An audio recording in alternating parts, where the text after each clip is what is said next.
Worldwide alert. Subscribe if you believe the United States did the right thing by confronting the most powerful cartel in the hemisphere. And comment if you think this was a provocation that could ignite a silent war in the Pacific.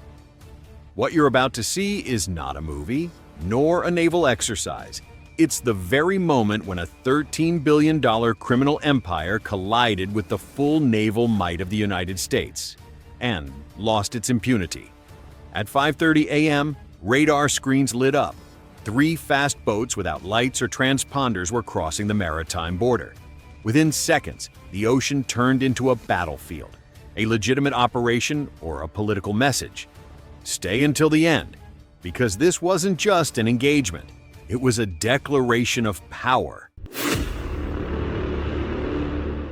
At exactly 5:30 a.m., as dawn broke over the restless waters of the Pacific near the U.S.-Mexico maritime boundary, radar screens inside a Navy command center lit up.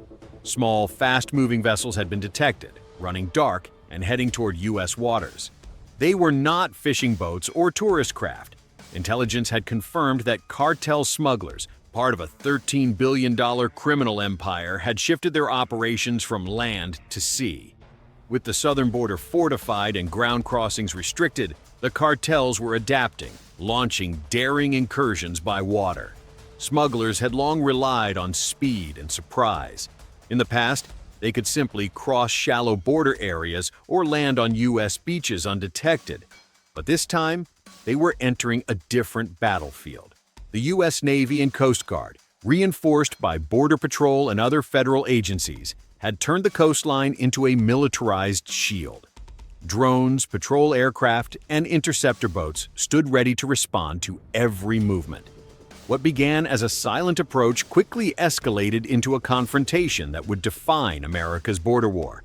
Before revealing how the Navy shut down this latest cartel operation, make sure to subscribe, because these unfolding missions may change the way you see America's security.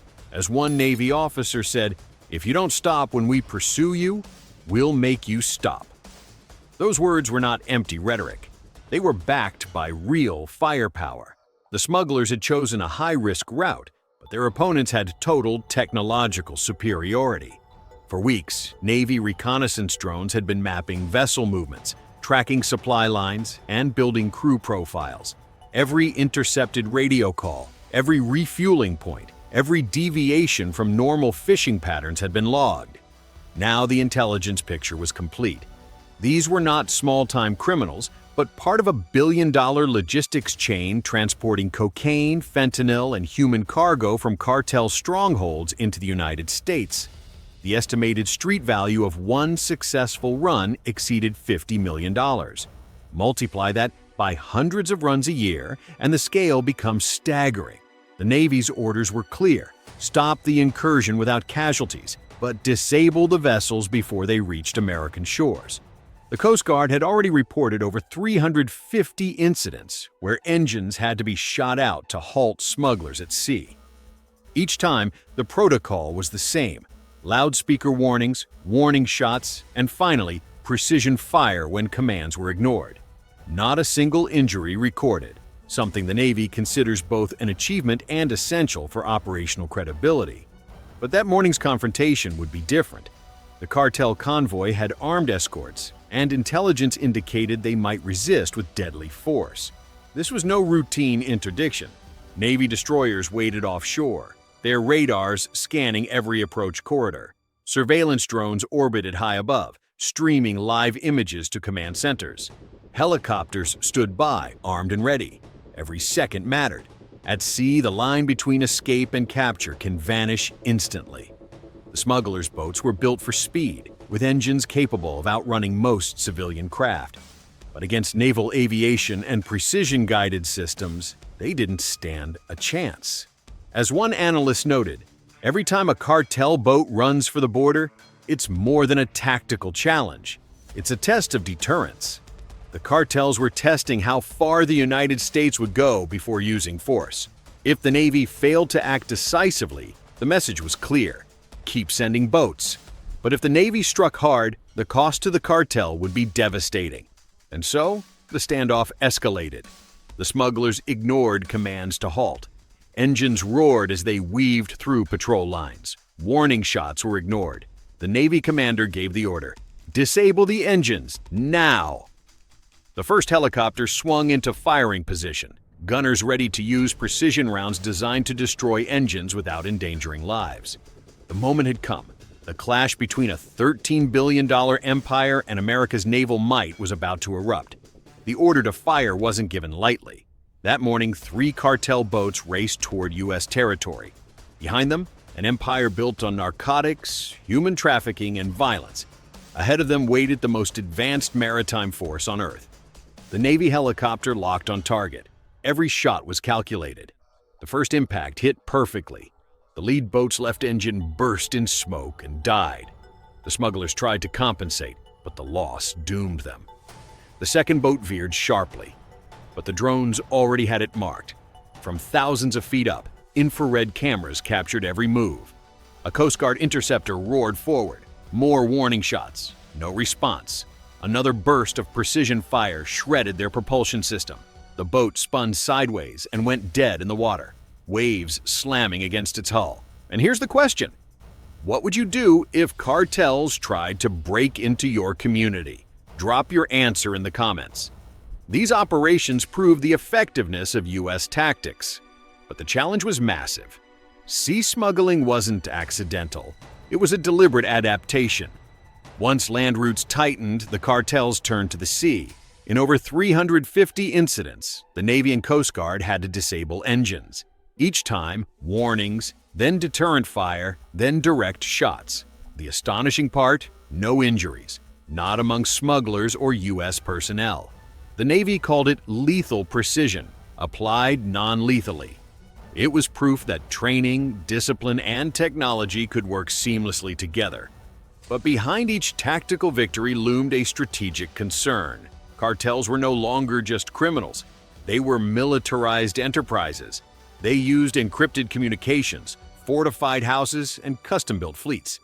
Their industry generated around $13 billion a year, rivaling the GDP of small nations. Each seized boat meant millions in lost revenue. And desperation grew.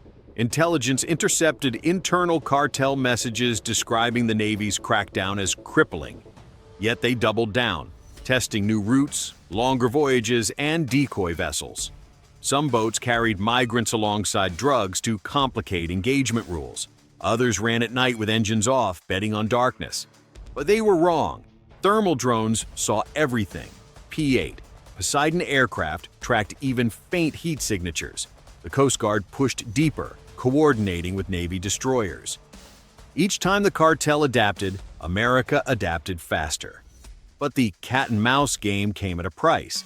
Each destroyer cost nearly $2 million per week to operate. Drones and helicopters consumed immense resources. In Washington, critics asked, "Is this sustainable?" Commanders answered with one word: necessary. Because the alternative was far worse. Cartel boats entering unchallenged, drugs reaching the coast, and violence spreading. The Navy turned to innovation. In 2025, new XP-4 drones were introduced, able to stay airborne for hours, covering vast stretches of ocean. These drones could transport supplies and spare parts, a constant eye in the sky. But the cartels were evolving too, testing jammers, camouflage nets, and decoy boats. It's an endless cycle. The U.S. innovates, the cartels adapt, and the U.S. adapts faster. The southern borders stretch thousands of miles, impossible to cover entirely. The cartels know it, launching simultaneous incursions to overwhelm responses. America counters with integration. Navy, Coast Guard, Border Patrol, and Homeland Security operate as one, sharing intelligence in real time. Each interdiction sends a message. The United States will not allow criminal empires to operate with impunity. MH-60R helicopters launched. Pilots targeted engines, and within seconds, the chase was over. The cartel's mobility was no longer an advantage, yet cartels reinvest their billions to adapt, building depots, logistics networks, and alliances. Some fear they may soon arm their boats with heavier weapons or align with foreign suppliers. "We're not fighting fishermen," said one officer. we're fighting billion-dollar global corporations. And that's why vigilance remains constant. Drones, destroyers, interceptors. For the cartels, every failed mission is a loss. For the United States, every interdiction is another victory in the defense of sovereignty. At sea, there are no walls, only open water. But for the cartels, the ocean is no longer a highway. It's their graveyard.